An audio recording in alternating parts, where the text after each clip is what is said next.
Good morning everyone. Now next theorem of real analysis is integration by parts. देखो इसके statement क्या है. अगर आपके पास f और g, capital F and capital G दो डिफरेंशिएबल फंक्शन है on closed interval a comma b and also capital F dash is equals to small f and both are Riemann integrable and g dash is equals to capital G dash is equals to small g is also Riemann integrable, then in that case integral a to b capital F of x into g of small g of x dx किसके equal होगा. Capital F of b capital G of p minus capital F of a capital G of a minus integral a to b small f of x capital G of x dx इसके equal होगा. ये show करना है. देखो मैंने एक function लिया capital H of x जो कि क्या है product of f of x and g of x. Capital F of x and capital g of x. अगर मैं इस पर डेरिवेटिव अप्लाई करती हूँ तो मेरे पास क्या आएगा. h becomes h dash. f और g के डिफ्रेंशिएशन u इंटू वी से होगी. f as it is, g की डिफ्रेंशिएशन g डैश, f की डिफ्रेंशिएशन f डैश और g एज इट इज. यहाँ से आपके पास क्या आएगा. As you know that given है स्टेटमेंट में कि जी डैश जो है वो किसके इक्वल है, स्मॉल जी के इक्वल है. तो G dash is equals to small G और F dash of x, F dash किसके इक्वल है, स्मॉल एफ के इक्वल है. तो हम लिख सकते हैं capital G dash is equals to small G, capital F dash is equals to small F. अब एफ और जी जो हैं, small F and small G दोनों ही रीमान इंटीग्रेबल हैं और कैपिटल एफ ये तो रीमान इंटीग्रेबल है, ये रीमान इंटीग्रेबल है, ये रीमान इंटीग्रेबल है. और कौन है, एफ डैश और जी डैश है. But capital F of x और जी ऑफ एक्स की बात करें तो दोनों ही डिफरेंशिएबल है और दोनों ही डिफरेंशिएबल है तो कॉन्टिन्यूस है. कॉन्टिन्यूस है तो इट मीन्स दोनों फंक्शंस कैसे हैं, इंटीग्रेबल है. तो एफ और जी भी इंटीग्रेबल हो गया, स्मॉल एफ एंड जी भी इंटीग्रेबल हो गया. तो हमारे पास ये पूरा फंक्शन कैसे हो जाएगा, इंटीग्रेबल. और capital H dash of x भी क्या हो जाएगा, इंटीग्रेबल. देख लें क्योंकि मैंने नाउ एच डैश एक्स क्या हो गया हमारे पास, रीमान इंटीग्रेबल हो गया on closed interval A comma B. अब fundamental theorem of integral calculus क्या कहती है, अगर एफ स्मॉल एफ आपके पास रीमान इंटीग्रेबल फंक्शन है on closed interval A comma B और एक differentiable function capital F exist करता है सेम इंटरवल पर such that F dash is equals to F होगा, then in that case integral A to B F D X is equal to F of B minus F of A. Same theorem हमने apply किया है, theorem of fundamental theorem of integral calculus. तो H dash of X हमारा क्या हो गया, Riemann integral हो गया. तो integral A to B H dash of X D X किसके इक्वल होगा, H of B minus H of A के. एच डैश ऑफ एक्स की वैल्यू क्या है हमारे पास, देखो एच डैश ऑफ एक्स की वैल्यू क्या है, f of x g of x plus g of x f of x. तो सब्सटीट्यूट करो एच डैश एक्स की value f of x g of x plus g of x f of x. Separate कर दो integrals को, ये दो integrals आएंगे. इस तरफ एच ऑफ ए, देखो एच ऑफ एक्स क्या है आपके पास, F of X into G of x. तो एच ऑफ बी क्या होगा, F of B into F G of B. तो we write H of B is equals to F of B into G of B.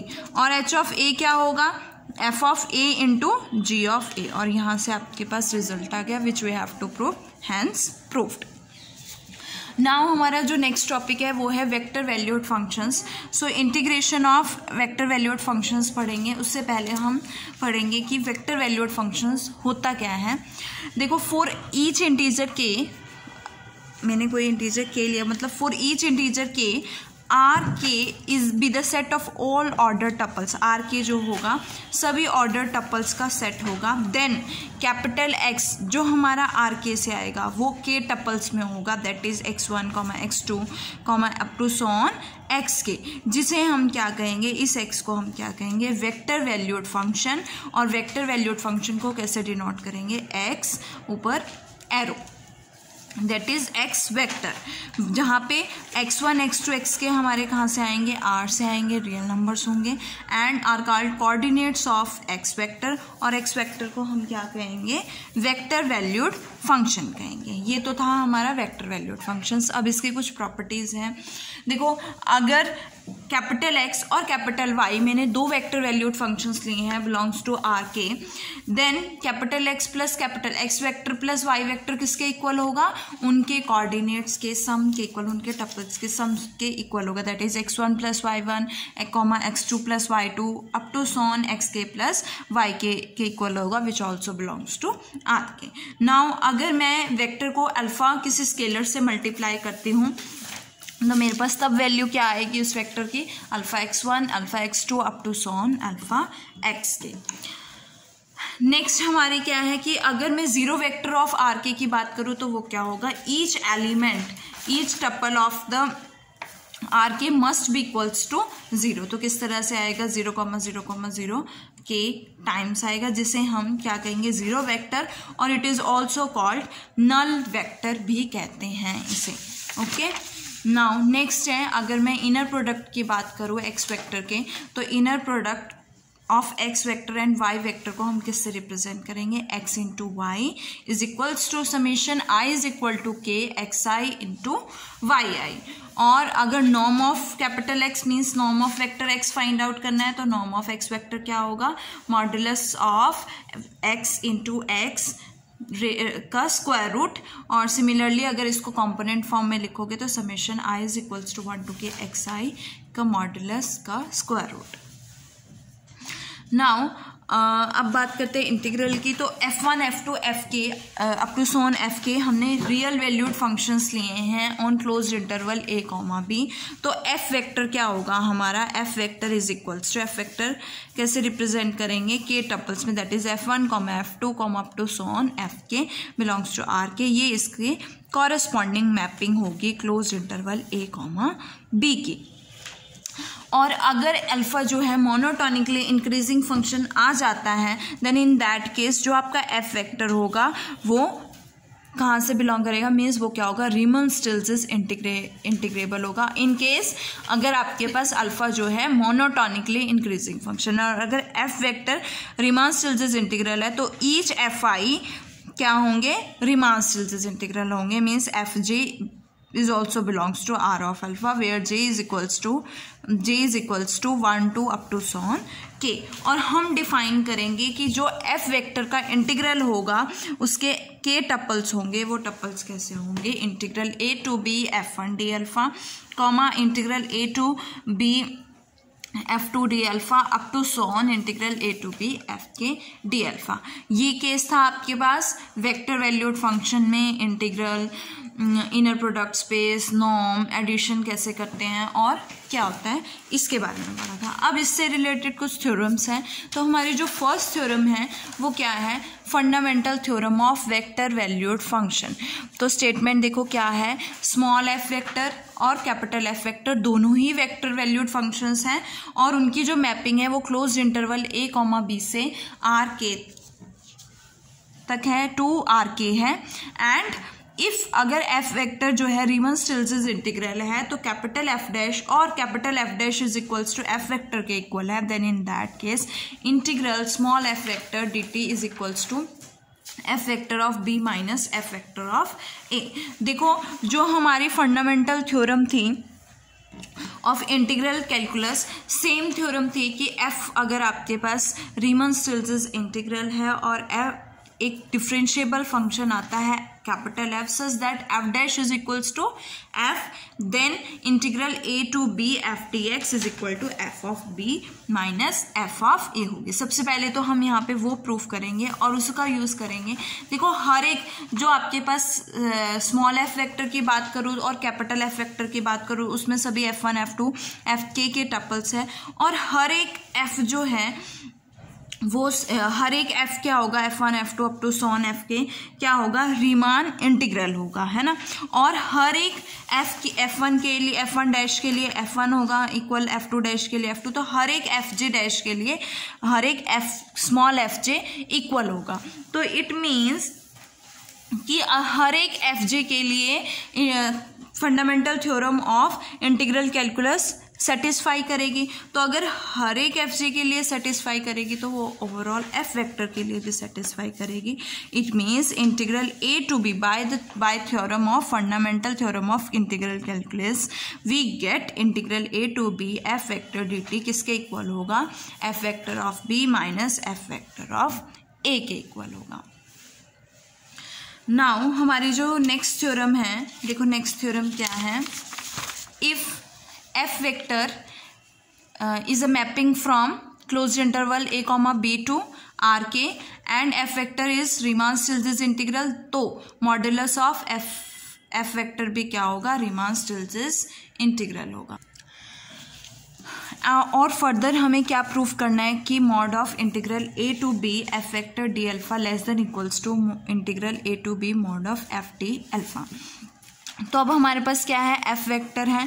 F vector में मैंने के tuples ले लिए, F1 F2 F3 F2 so on, F K belongs to R के। Then in that case mod of F vector क्या होगा, square root of F1 square plus F2 square plus up to so on F की square होगा। अब F vector जो है वो Riemann-Stieltjes integral है। अगर F vector Riemann-Stieltjes integral, it means F vector का हर एक एलिमेंट क्या होगा, हर एक कॉम्पोनेंट क्या होगा, वो भी Riemann-Stieltjes इंटीग्रल होगा। तो F1 F2 F3 up to so on F K क्या होंगे, Riemann-Stieltjes integral, means each F I is Riemann-Stieltjes integral. और अगर ईच एफ आई Riemann-Stieltjes इंटीग्रल है तो उनका स्क्वायर भी क्या होगा, Riemann-Stieltjes इंटीग्रेबल। और अगर स्क्वायर Riemann-Stieltjes इंटीग्रल है तो it means F1 square is also Riemann-Stieltjes integral, F2 square and F3 square and up to so on F K square भी क्या होगा, Riemann-Stieltjes इंटीग्रेबल होगा। और उन सबका सम भी क्या होगा, Riemann-Stieltjes इंटीग्रेबल होगा। इसका मतलब क्या हुआ कि मॉड ऑफ एफ स्क्वायर जो है, एफ वेक्टर का जो स्क्वायर है वो क्या है, Riemann-Stieltjes इंटीग्रेबल है। और अगर उसका स्क्वायर Riemann-Stieltjes इंटीग्रेबल है तो मॉड ऑफ एफ वेक्टर भी क्या होगा, Riemann-Stieltjes इंटीग्रेबल हो गया। ये तो हमारा प्रूफ हो गया कि अगर एफ वेक्टर जो है वो Riemann-Stieltjes इंटीग्रेबल है तो मॉड ऑफ एफ वेक्टर भी क्या होगा, Riemann-Stieltjes इंटीग्रेबल होगा। ये प्रूफ हो गया। सेकेंड हमें ये प्रूफ करना है, तो देखो इसके लिए हमने एक वाई वेक्टर लिया है जिसमें y1 y2 up to so on y K elements हैं, और इसमें Y J is equals to क्या है, integral A to B F J D alpha. It means y1 किसके इक्वल होगा, integral A to B F1 D alpha, y2 किसके equal होगा, integral A to B F2 D alpha के equal, और y vector क्या होगा, integral A to B F vector D alpha के equal होगा। अब बात करते हैं कि mod of Y square, Y vector square means y into Y, और इसको लिख सकते हैं मॉडुलस ऑफ वाई वेक्टर का स्क्वायर। इसको ओपन करोगे तो आपके पास क्या बनेगा, summation j is equals to 1 to K Y J into Y J, इसी तरह से लिखोगे। अब अगर यहाँ पे मैं वाई जे की वैल्यू पुट कर दूँ, वाई जे क्या है, integral A to B F J D alpha, तो मैंने वाई जे की वैल्यू सब्स्टिट्यूट की है, यहाँ से ये आ गए। इंटीग्रल में बाहर ले सकती हूँ, so we can write integral A to B summation j is equals to 1 to K Y I F J alpha D alpha. देखो ये यहाँ पे जो हम यूज़ करेंगे वो श्वार्ट्ज इनइक्वालिटी यूज़ करेंगे। देखो श्वार्ट्ज इनइक्वालिटी क्या कहती है कि summation I is equals to 1 to n ai bi whole square is less than equals to summation I is equal to 1 to n ai square summation I is equal to 1 to n bi square. तो हम Schwarz inequality यहाँ से use करेंगे, तो आपके पास क्या आएगा, summation j is equal to 1 to K Y J, और summation j Y J into F J, तो मैं इसको लिख सकती हूँ less than equals to summation j is equals to 1 to K Y J और into summation j is equals to 1 to K F J. तो यहाँ से ही क्या बन जाएंगे, mod of Y vector and modulus of F vector. तो यहाँ से ये वैल्यू किससे लेस हो गई, less than equals to this value हो गई, so we can write this.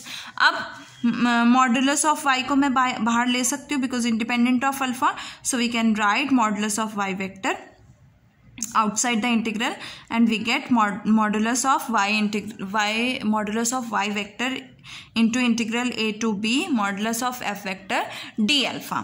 अब वाई वेक्टर जो है मॉडुलस जो है वाई वेक्टर का वो नॉन जीरो है, नॉन जीरो है तो मैं इसको डिवाइड कर सकती हूँ, तो मैंने डिवाइड किया तो यहाँ से क्या बनेगा, एक वाई वेक्टर से वाई वेक्टर कैंसिल, तो modulus of Y vector less than equals to integral A to B mod of F vector D alpha, और वाई वेक्टर की वैल्यू क्या है, integral A to B F vector G alpha, तो यहाँ पे मैं ये सब्सटीट्यूट कर दूंगी, which is less than equals to this हो जाएगा, और which we have to prove and hence proved.